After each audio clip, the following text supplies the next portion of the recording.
मौत डरी थी उसको देखकर, ये खुद मौत का दावा था।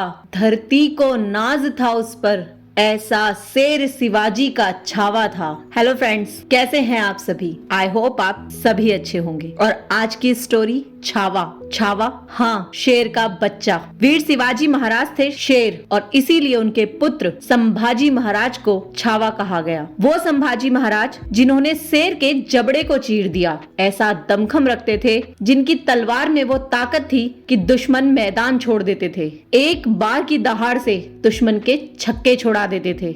वो संभाजी महाराज जिन्होंने 120 से ज्यादा युद्ध लड़े और सिर्फ जीते, एक भी युद्ध नहीं हारा। जो किसी युद्ध में नहीं हारे, उन्हें अपनों ने हराया। अपनों की दगाबाजी के कारण वे औरंगजेब के जाल में फंसे, परंतु हार नहीं मानी। आप सभी की आंखों से आंसू निकल आएंगे ये जानकर कि संभाजी महाराज को गिराने के लिए, उन्हें तोड़ने के लिए, इस्लाम कबूल करने के लिए जो यातनाएं दी, उससे सारी हदें पार कर दी। औरंगजेब ने अपनी क्रूरता की हदें पार कर दी। वो दर्द दिया गया उन्हें जिसे सुनकर ही हमारी और आपकी रूह कांप जाए। उनके नाखूनों को एक एक कर उखाड़ दिया गया, उनकी उंगलियों को एक एक कर काट दिया गया, उनके शरीर से खाल उतार दी गई, उनके कान उखाड़ दिए गए, उनकी जीभ निकाल ली गई, उनकी आंखों में गरम गरम सरिये डालकर उनकी आंखें निकाल ली गईं। ऊंट पर उल्टा लटकाकर नगर में घुमाया गया, जिससे लोग उन पर पत्थर मारे। कटे जख्मों पर नमक रगड़ दिया गया, पर छावा टूटे नहीं। औरंगजेब ने छावा के शरीर को तो काट दिया, पर उनके हौसलों को नहीं काट पाया। ये उनके लिए तपती लाल सलियां सह ली,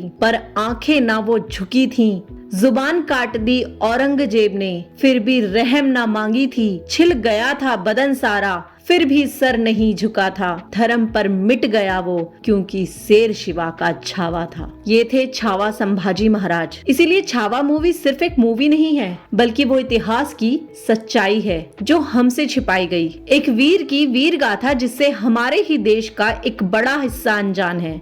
एक ऐसी गाथा जो हमें ये याद दिलाती है कि अपने स्वराज और धर्म को बचाने के लिए हमारे योद्धाओं ने कितने कष्ट सहे हैं। यहाँ एक बात ये सोचने की है कि हम अपने वीर योद्धाओं के बारे में तभी क्यों जान पाते हैं जब कोई मूवी इस तरह की आती है। वीर योद्धा तानाजी के बारे में हम सबको तब पता चला जब अजय देवगन की मूवी तानाजी आई। वो कितने बड़े वीर योद्धा थे, ये हम उस मूवी से जान पाए। पेशवा बाजीराव के युद्ध कौशल, उनकी बहादुरी, उनके शौर्य को हम सब तब जान पाए जब रणवीर सिंह की मूवी बाजीराव मस्तानी आई। यही नहीं, ऐसे हमारे इतिहास में बहुत से वीर योद्धा हैं जिनके बारे में ना तो हमें बताया गया, न पढ़ाया गया, न सुना और न सुनाया गया। आखिर क्यों? और इन्हीं में से थे वीर शिवाजी महाराज के पुत्र संभाजी महाराज। इनके ऊपर भी एक किताब आई और फिर मूवी बनी छावा। जब हमें मालूम होता है उनकी गाथा के बारे में, उनकी वीरता और त्याग के बारे में, उनकी धर्म की रक्षा के लिए प्राणों की आहुति के बारे में, हम क्यों भूल गए? एक ऐसा योद्धा जिसने पूरे मुगलों से लोहा ले लिया, उसके बारे में हमें क्यों नहीं बताया गया? आज इस मूवी के बाद ये सवाल तो मन में आता है कि जिस व्यक्ति ने इतनी यातना सही, जिसने शेर के जबड़े को चीर दिया, जिसने 120 युद्ध लड़े और सभी जीत लिए, जिस व्यक्ति ने दुख और दर्द की पराकाष्ठा को छू लिया, वो 40 दिन तक हर यातना को सहता रहा केवल धर्म और स्वराज को बचाने के लिए।